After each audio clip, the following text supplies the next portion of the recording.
دوستو ایک ایسا وقت تھا کہ جب اسلام کی لیڈران کی ایک آواز میں سب کو لبیک کہنا پڑتا تھا۔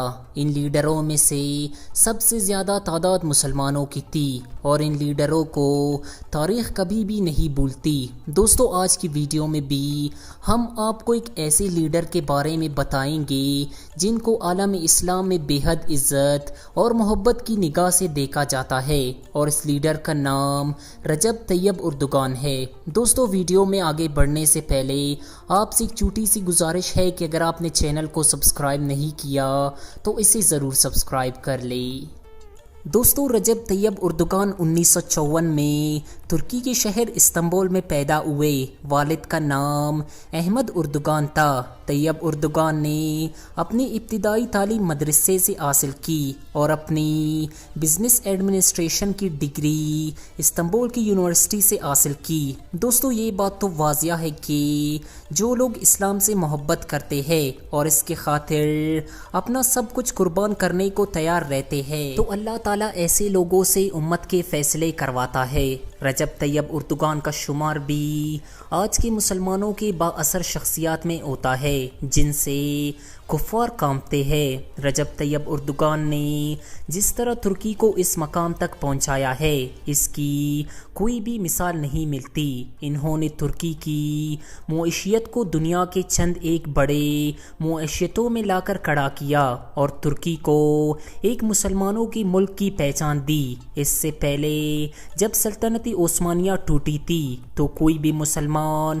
ترکی میں اسلامی قانون نافذ نہیں کر سکتا تھا، لیکن جو اسلام کی خدمت کرنے کے لیے ہی پیدا ہو تو پھر کوئی بھی دنیاوی طاقت اسے نہیں روک سکتی۔ رجب طیب اردگان نے اس وقت اسلام کا پرچم ترکی میں بلند کیا جب اس چیز کی ہمت کسی میں بھی نہیں تھی۔ اس کے بعد رجب طیب اردگان پر کئی قاتلانہ حملے بھی ہوئے۔ دوستو امریکہ کی ریڈ بک میں رجب طیب اردگان اس وقت سب سے پہلے نمبر پر ہے۔ انہوں نے حال ہی میں ایک ایسا اسلامی قانون لانے کا فیصلہ کیا ہے جس سے تمام عالمی طاقتیں خوفزدہ ہے۔ اس قانون کے مطابق ترکی اب اپنے آپ کو ایک اسلامی ریاست بنائے گا اور ترکی میں اب وہی ہوگا جو ہمیں ہماری اسلام سکھاتا ہے۔ دوستو ترکی ہر گزرتے دن کے ساتھ اسلام کے اتنے قریب ہوتا جا رہا ہے کہ لوگ سڑکوں پر کھڑے ہو کر نماز ادا کرتے ہیں، اور جب مسجدوں میں اذانیں ہوتی ہے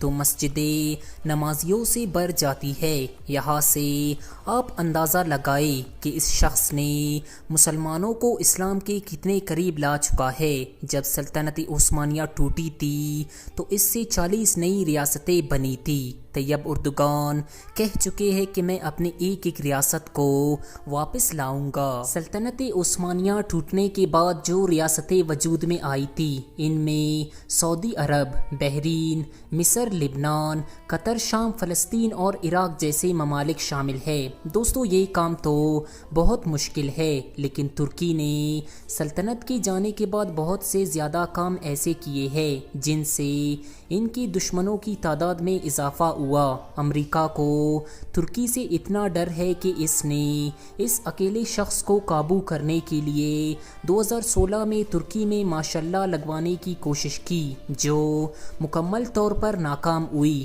ہماری اللہ پاک سے یہ دعا ہے کہ اس مجاہد کو ہمیشہ اسلام اور مسلمانوں کے لیے نیک کام کرنے کی توفیق دے۔ دوستو رجب طیب اردگان کے بارے میں اپنی قیمتی رائے کا اظہار کامنٹ سیکشن میں ضرور کریں، اور اگر آپ نے ابھی تک ہمارے چینل ریئلٹی انفو کو سبسکرائب نہیں کیا تو اسے ضرور سبسکرائب کر لیں۔ Thanks to watch. اللہ حافظ۔